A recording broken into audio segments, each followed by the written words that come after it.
I'm Melissa and welcome back to another video. If you're new here, I talk about flower farming, crafts, chronic illness, being a homebody, all those kinds of things. So if those interest you, you should definitely subscribe and stick around.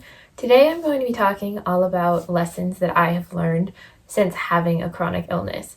And my chronic illness is classified as a invisible illness because I wanted to make sure I made that clarification, because I know that there are some chronic illnesses that these things I'm going to talk about today might not apply to as much. And so I just wanted to make sure that I mention that. And I also wanted to say that if you're watching this video, I know that you probably have a chronic illness, and I just wanted to tell you and take a minute to say that you're not alone. I know how isolating it is to feel these really uncomfortable emotions and think things about other people while you're sick that you probably feel guilty about feeling. Not just that, but also just that you have to face feeling completely sick every single day and never getting a break. And it can make you feel completely alone. And I know because I am that person. I just wanted to say that you are not alone. So if you ever think you are the only one, you're not. And I hope that this video can give you some sort of comfort, even for a few minutes, and make you feel a little bit less alone.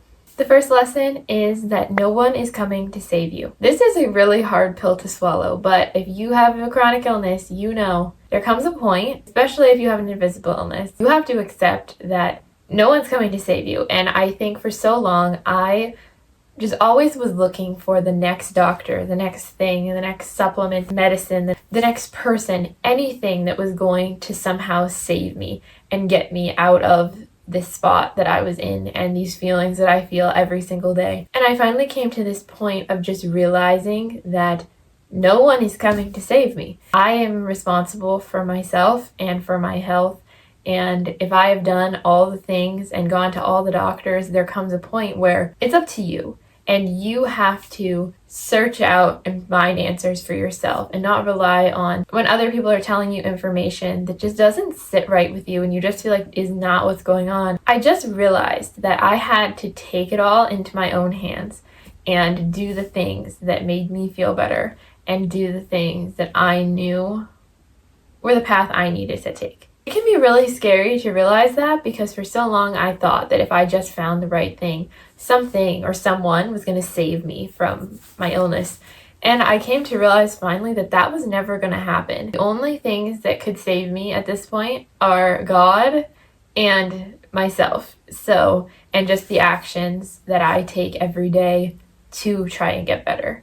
Since being sick, I've completely lost my sense of confidence and agency and just my sense of self. And I'm sure if you've been through something similar, you completely understand what I'm talking about. So I've really had to learn to trust myself again. And this is a long process that I am just starting, but I have to learn to trust myself again and to believe that I can take care of myself and that I don't have to completely believe and rely on that only someone else and something outside of myself can save me. And this perfectly ties into the second lesson I've learned, which is only you know your body best.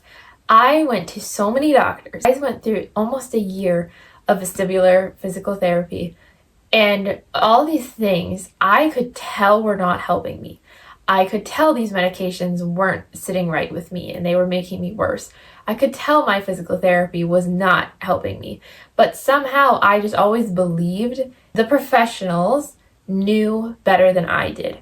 But there comes a point where you start to learn your body so well when you're sick all the time that you know what is best for you and what is not. And when I finally started leaning into that and trusting that I knew my body best, that's when I started to see the most change and the most little moments of improvement. Even if I'm not better, I just think back to I think I counted once, I think I saw 12 doctors and physical therapists combined between 2023 and 2025. And I just cannot believe that. And every single time they would tell me some new information and I would latch on to that and believe that this was the answer and this is what was going to save me.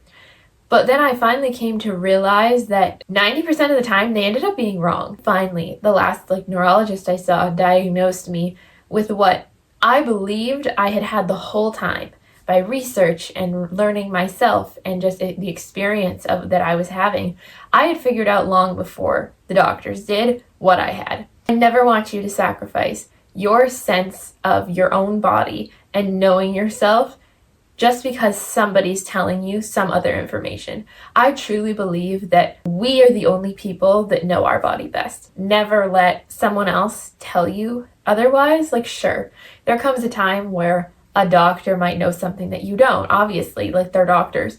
But if you have just keep hitting this same wall over and over again, there comes a point where you're like, okay, like, I need to trust myself and trust that I know what's going on and trust that I will choose what's best for my body, even if it seems like I'm going against what a doctor is telling me to do.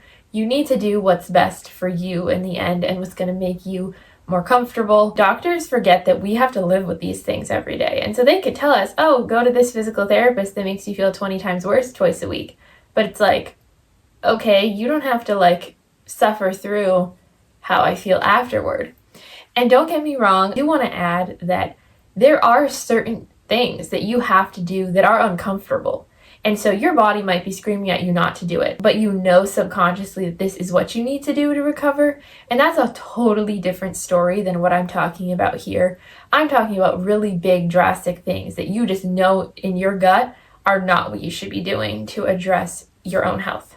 Number 3 is that chronic illness shows people's true colors. It's an uncomfortable lesson that I've learned, and I'm sure some of you can really relate to this. And like I said at the beginning, some of these things you feel guilty to feel them, but it's really hard when they're just the truth. And when I say it's shown people's true colors, it is that I have lost so many connections and friendships, and even family relationships. My biggest experience with this since being sick is people knowing that you're sick and seeing that your whole life completely changed, and like they just kind of choose to ignore it. They don't want to accept that that's happened to you or something. They just like make you feel bad for feeling that way, or they make you feel guilty for missing birthday parties, or like those kinds of things. And it's just like, do you not see that I literally have sat in my house for 3 years now? Like, do you think that that's seriously like by choice? Like, how could you think that? It bothers me so much when they're like, people know that you're sick, and yet I have people like family, like close family, who in all the years I've been sick, they have never once asked me about my illness. They know that I sit in here. They know that I have been to doctor after doctor after doctor, but yet they have never once said something to me. I just can't wrap my head around it, because like me as a person, if I had a family member or a friend who I knew their life suddenly completely changed and now they're sick all the time and they can't drive, they can't work, they can't live a normal life, I would be like, oh my gosh, like I'm gonna contact them, see anything I can possibly do. I just can't even wrap my head around this mode of thinking. How can you not ask? To reiterate my original point is that it's really shown me who people really are. And it's hard. It's really hard to accept that. And I feel like there's a lot of relationships in my life that I'm probably never going to view the same, and a lot that are just gone now. And that's really hard to accept, and it's hard to, I don't like to think about it, but I think it's just the truth. Because honestly, if someone can't be there for me at my lowest and they only want to be there when I'm like at my best, I don't want to be around people like that. For instance, there was an old friend of mine last summer. She told me that she'd come visit me sometime. That was a long time ago, and I'll tell you, she never visited me. I don't know, people just can't wrap their head around how bad something is or what it's like to have this happen to you. I don't know what it is, but it's just, I'm never going to understand it.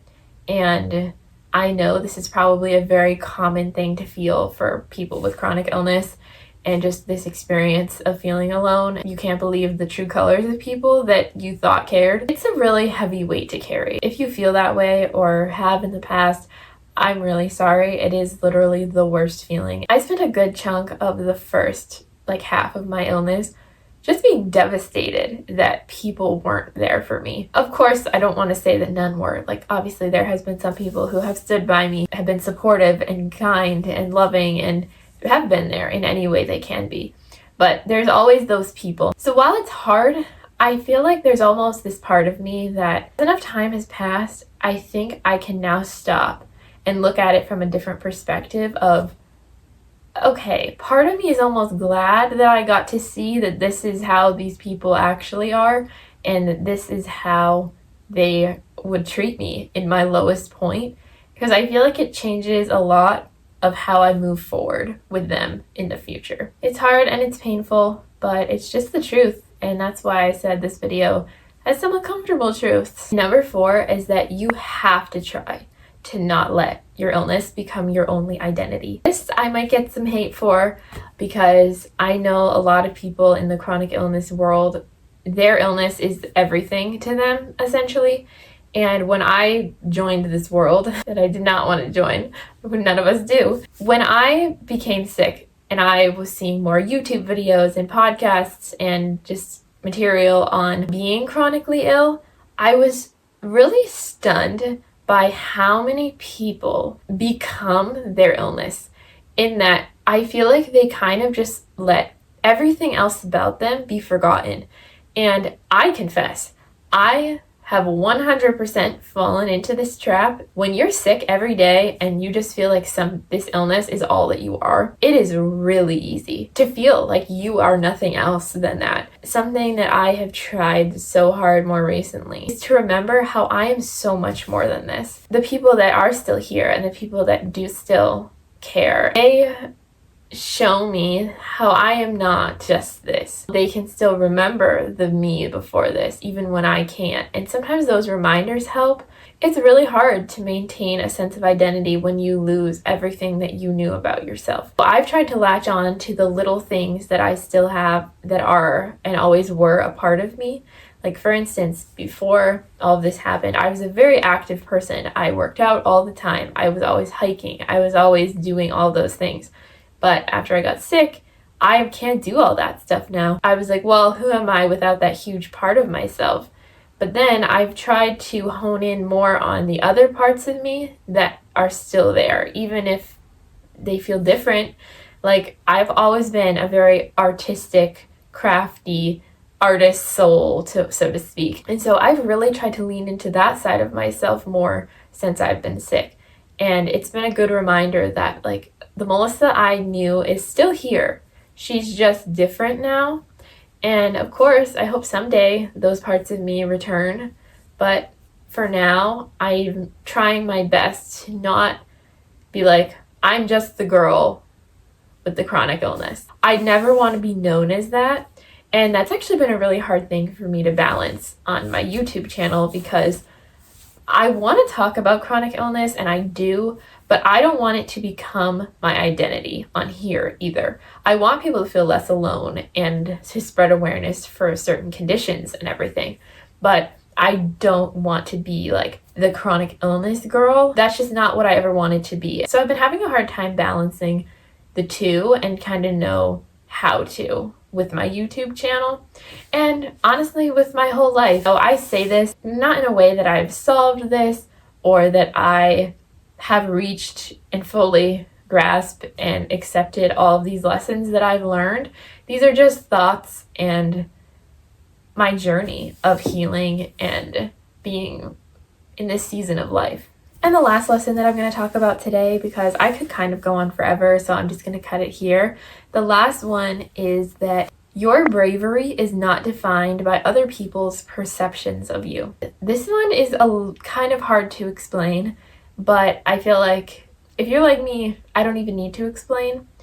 But I really struggled for a long time with feeling like I was not brave. I was so weak. I couldn't face this challenge that I'm facing. In the beginning, and even now, people very much can minimize my experience of my illness and my symptoms. And like, for instance, I'm dizzy all the time from my illness, and there's been times where it's so severe it's given me panic attacks. I've had people literally say to me, oh, well, I just don't get that bothered by dizziness. I'm like, oh, it just doesn't make me anxious. And so I've just sat there, and those comments have made me feel like incapable and weak. Oh, like maybe someone else would be handling this better. But then I realized these people have never had the conditions I have. This is different. Like before I had this problem, the dizziness that the general population knows is nothing like what I experience on a daily basis. And so I've had to learn that I cannot base my bravery on other people's perceptions. I can't let other people in my life sit there and make me feel weak and incapable just because they don't know what I'm experiencing every day. And so it's very kind of naive of them to make comments like that because they don't have a neurological condition, you know? They can only see it from their perspective. That's another thing. I'm trying to learn how to give people more grace that they don't understand because they've never been in my shoes. And there is still a line because sometimes like you can give people kindness and understanding and not be in their shoes. But I'm talking about kind of just this naivety. Is that a word? You know what I mean? About thinking that you know what a person's going through when you don't. I just want you to know that if you face something every single day, you are one of the bravest people on this planet. I cannot believe what it takes to get up every day and know that it's probably not going to be any better today. And you just have to press on, and you just go on with this hope that one day it will be. And that in itself, to continue to get up and to believe that, and even if you don't believe that, but just you still continue to press on, that is the bravest thing you can probably ever do. I know that I've needed someone to tell me that so many times. And so I hope that if this video found one person that needed to hear that today, then that's enough for me. Like I said before, I really just want people to feel less alone. And that's why I talk about this stuff on here. And a big reason why I started this YouTube channel. Well, that's all for today. Thank you for watching this very rambly video. I know that it'll resonate with some and others not so much, but I just want you to know that I'm so grateful you're here. I'd love for you to subscribe, and I will talk to you sometime in my next video. Bye.